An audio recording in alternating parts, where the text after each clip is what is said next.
안녕하십니까. 서남 주정명입니다. 문재인 정권이 들어선 이후에 친북을 했기 때문에 평화를 이루었다고 하는 희한한 주장을 하는 외무부 장관이 있습니다. 그 수많은 미사일 시험, 수도 없이 많이 쏘았죠. 개성공단 연락사무소 폭파, 심지어는 서해안에서 물에 빠진 우리 공무원을 무참히도 총살까지 시켜버린, 그것이 과연 평화였습니까? 자기가 당하지 않았다고 해서 남의 피해는 전혀 무시하고 평화로웠다고 주장하는 그런 사람이 외무부 장관이니 참 한심합니다. 이런 이야기가 생각납니다. 외무부 장관은 집에 가서 애무나 하세요. 하도 기가 차서 정의용 이름 석자로 삼행시를 지어보았습니다. 정의롭고 평화로운 시대에 우리는 살고 있습니다. 라고 의용이가 말했습니다.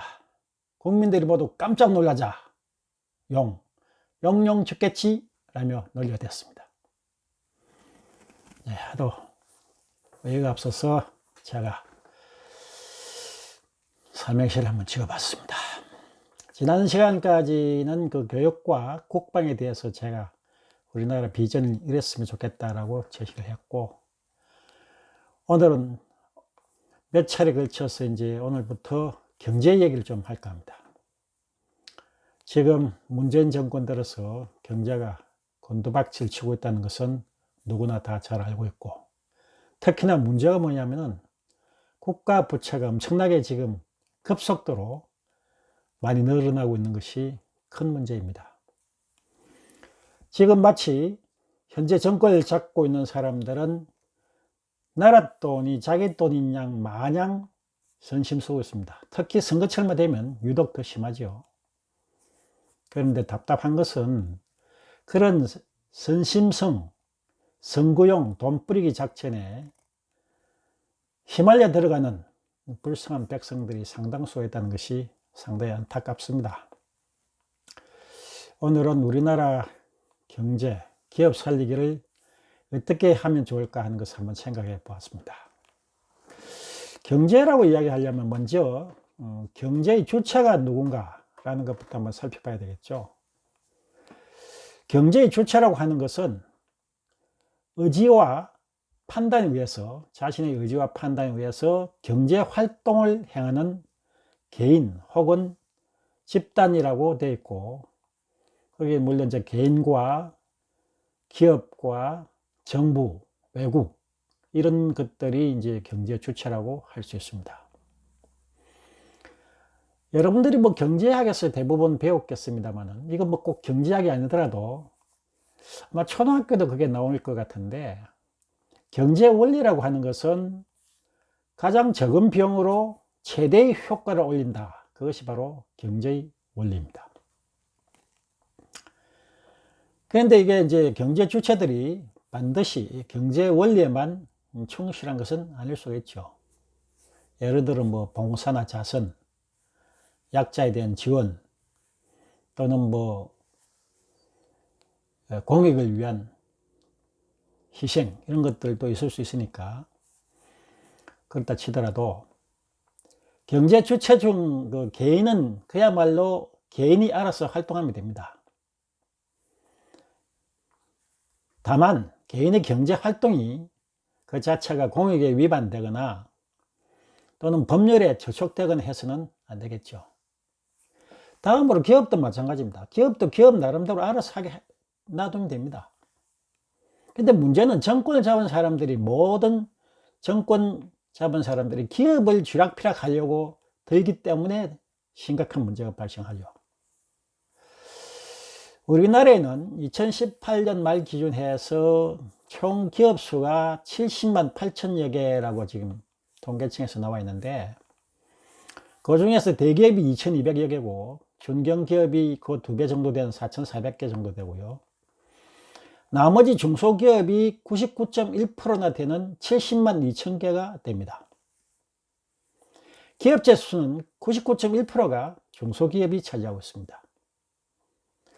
우리나라 중소기업이라고 하면은 그 기준이 이제 자본금이 뭐 500억 이하라든가 또는 종업원이 뭐 1000명 이하라든가 그 다음에 자산이 뭐 5천억 이하 등등이 이렇게 규정이 되어 있는데, 그런 중소기업의 그 기업체 수가 99.1%나 차지하고 종업원 수는 또 얼마를 차지하고 있냐면은 66.5%를 차지하고 있습니다.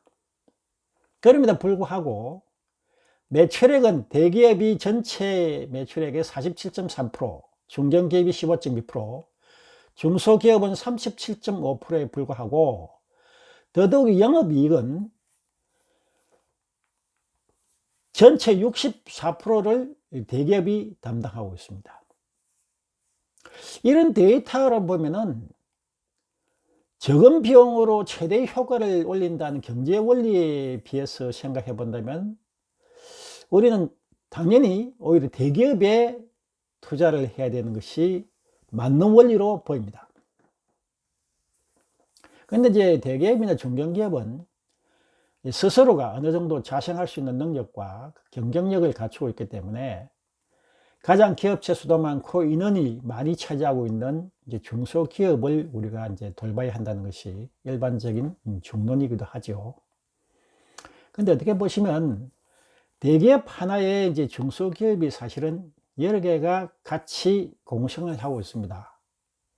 대기업이 모든 것을 다 할 수 없기 때문에 거기에 이제 납품하든가 하청업체가 결국 중소기업이 차지하고 있는 거죠. 그래서 대기업이 많다고 해서 반드시 중소기업이 나쁘다고 하는 논리는 아주 위험한 발상이 될 수 있음을 먼저 말씀을 드리면서, 자, 우리나라 기업들을 살리려면 우리는 무엇을 해야 할까? 이제 그 점이 이제 중요하게 생각이 돼야 됩니다. 제가 생각하는 첫째 방법은 정규제 그 펜앤마이크 전 주필의 아이디어에서 제가 얻은 겁니다만은, 기업이 기업을 상속할 경우 미국의 경우처럼 거의 상속세를 없애주는 방법이 어떠냐. 미국이 왜 그 상속세를 거의 없다시피 하고 있냐 하면은 자본주의 원리상 자기가 알뜰하게 벌어서 자식들에게 좋은 회사 또는 많은 자산을 물려주고 싶어 한다는 것이 인간의 심리라는 거죠. 그래서 자본주의 원리가 거기에 담겨 있으니 그렇게 적용해야만 자본주의가 발전한다는 그런 사상이 배경에 깔려 있다는 것입니다. 저는 이 말에 상당히 동의를 합니다. 그야말로 기업을 열심히 일구어 가지고 나중에 상속을 하면 상속세로 뭐 근 50% 가까이, 큰 금액은 근 50% 가까이 되죠. 이번에 뭐 이재용 회장이, 이건희 회장, 이제 부회장이, 이건희 회장이 돌아가시고 나서 받는 상속 뭐 세가 뭐 수십조가 된다고 그러지 않습니까? 예, 그 정도로 이렇게 해서 열심히 벌어서 기업을 상속시켜야 그 기업이 계속 유지가 되지. 아니, 상속세로 절반 이상을 내버리고 나면 그 기업을 어떻게 유지를 합니까? 기업을 유지하려면 주식에 대한 지분율을 갖고 있어야 하는데 그 지분을 다 뺏기고 나면 그야말로 자칫 잘못하면 외국의 기업 사냥꾼들에게 잡혀 먹히기가 딱 알맞죠. 그래서 저는 미국의 상속세법이 우리나라에도 적용하게 된다면 우리나라 기업을 하시는 분들은 굉장히 의욕적으로, 자발적으로 기업을 이끌어 가려고 노력할 거라고 보여집니다. 가장 첫 번째 전략은 상속세를 미국과 거의 비슷한 수준으로 만들어주자라는 거고요. 그 다음에 기업체가 많고 그 다음에 인원이 많이 차지하고 있는 중소기업을 적극적으로 육성시키려고 한다면 중소기업이 가장 취약한 점이 뭔가를 살펴봐야 합니다. 중소기업의 취약점은 저는 국제 마케팅력과 자금력이라고 생각합니다. 자금력이라는 것은 사실 그 마음대로 우리가 할 수 없습니다. 그러나 예를 들어 어떤 그 기술적인 노하우를 갖고 있고 전망이 있는 중소기업이라면 무담보 대출 등 이와 같은 은행과의 적극적인 협조를 통해서 어떤 그 지원이 필요하겠지만, 국제 마케팅력을 키우는 것은 전 정부에서 조금 지원을 해주지 않으면 어렵지 않겠나 하는 생각입니다. 그럼 국제 마케팅력을 강화시키기 위해서는 방법이 뭐냐? 지금 현재 우리나라에서 매년 세계 각지 혹은 우리나라에서 실시하는 여러 가지 소규모의 박람회라든가 뭐 전람회 뭐 그 다음에 이런 행사들을 하고 있습니다. 상품을 홍보하거나 또는 뭐 서비스 부분을 발전시키기 위한 여러 가지 활동을 하는데, 그걸 몽땅 거리 다 묶어가지고 하나로 통일시키되 어떻게 하느냐? 전체 산업을 뭉뚱그린 대규모의 이동 박람회를 만드는 겁니다. 한국 박람회가 이동을 해서 우리나라를 출발해 전 세계 적어도 5, 60개국의 괜찮은 나라들을 전부 돌아가면서 순회 박람회를 개최하자는 겁니다. 어마어마한 돈이 들어가겠지만 그 중에서 좀 일부분을 정부에서 부담하고, 그 다음에 일부분은 대기업에서 좀 상생의 차원에서 좀 출연하고, 그 다음에 중소기업은 자기들이 부서를 유지하는 데 필요한 샘플, 그 다음에 거기에 그 상품을 설명할 수 있는 뭐 안내본 정도를 제공하는 정도의 수준으로 해서 전 세계 박람회를 만드는데, 전 세계 이동을 할 수 있는 박람회를 만드는데, 거기엔 단순하게 제품 홍보만이 끼어들자는 것은 아닙니다. 그렇게 하면 홍보 효과가 없죠.